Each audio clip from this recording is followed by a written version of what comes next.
Hello and welcome to my YouTube channel. माझ्या YouTube चॅनलवर तुम्हा सर्वांचं स्वागत आहे. महाराष्ट्र शहर विकास महामंडळ परमनंट नोकरी आली आहे इथनं आणि पगारही खूप सुंदर आहे. वयोमर्यादा 18 ते 38 वर्ष असणार आहे. महाराष्ट्र शासनाची नोकरी असणार आहे.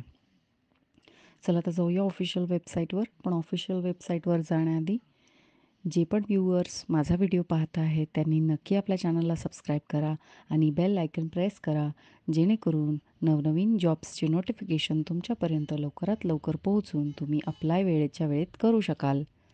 Thank you so much. ऑफिशियल वेबसाईटची जी लिंक आहे ती मी या व्हिडिओच्या डिस्क्रिप्शन बॉक्समध्ये प्रोव्हाइड केलेली आहे. चला आता जाऊया ऑफिशियल वेबसाईटवर. ही आहे ऑफिशियल वेबसाईट आणि इथे सहाय्यक अभियंता स्थापत्य व संवर्गातील रिक्त पदांची जाहिरातीवर क्लिक करायचं आहे आपल्याला. जाहिरातीवर क्लिक केल्यानंतर आपल्याला अशी एक PDF डाउनलोड होईल. ती आहे आपली ॲडव्हर्टिजमेंट. तर पाहू शकता तुम्ही अर्ज भरण्याचा कालावधी सुरू झाला आहे 19/1/2024 ते 20/2/2024. आपण पाहू शकता पदसंख्या इथे विभाजून देण्यात आलेली आहे.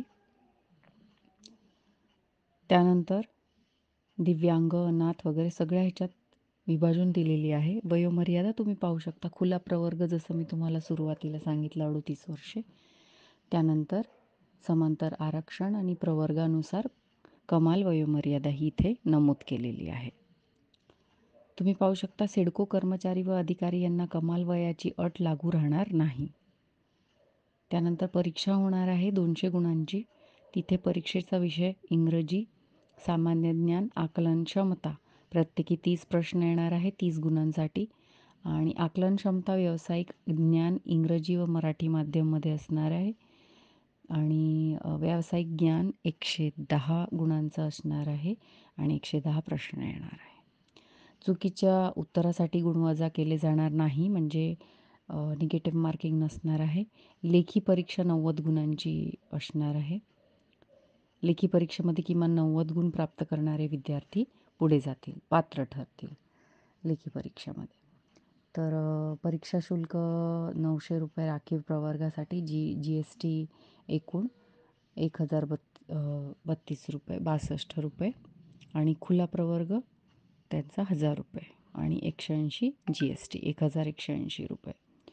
तर तुम्ही पाहू शकता वेतन श्रेणी खूपच चांगली आहे आणि ऑफकोर्स स्थापत्याचं आहे तर स्थापत्य अभियांत्रिकी पदवी हवी आहे आणि प्रमाणपत्र हवं आहे SAP ERPचं TERP. अनुभव आवश्यक नसला तरी चालेल.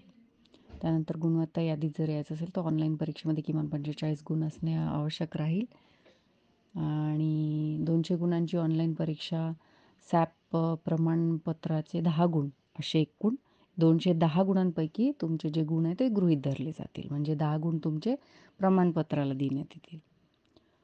आणि आपण पाहू शकतो इथे तारीख मी तुम्हाला सांगितली आहे. आता पात्र जे उमेदवार आहे त्यांनी IBPSonline.ibps.in इथनं फॉर्म भरायचा आहे. ऑनलाईन फॉर्म भरायचा आहे. ॲप्लिकेशन दिलेलं आहे तिथे ते भरायचं आहे. आता ऑनलाईन फॉर्म कसा भरायचा त्यांनी इथे लिहून दिलेला आहे. हा पूर्ण फॉर्म अगदी व्यवस्थित वाचायचा. ही ऑनलाईन वेबसाईट आहे आणि ह्या ऑनलाईन वेबसाईटवरनं तुम्ही हा PDF डाउनलोड करू शकता. त्यानंतर सर्वसाधारण अटी तुम्ही वाचू शकता. महिलांसाठीचे आरक्षण वाचू शकता. विविध प्रकारचे आरक्षण इथे देण्यात आलेले आहे, ते वाचू शकता. त्यानंतर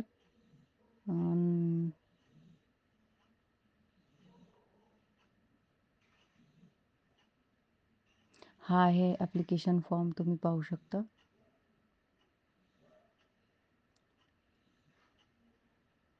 प्रतिज्ञापत्र हे म्हणजे लहान कुटुंबाचं प्रतिज्ञापत्र आहे.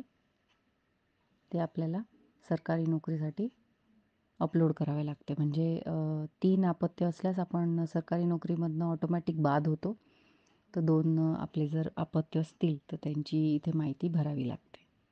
तर आय होप तुम्हाला ही इन्फॉर्मेशन आवडली असेल तर नक्की आपल्या चॅनलला सबस्क्राईब करा. भेटूया अशाच नवनवीन ॲडव्हर्टिजमेंट सकट. तोपर्यंत सबस्क्राईब करा आपल्या चॅनलला आणि बेल आयकॉनवर हिट करा. Thank you.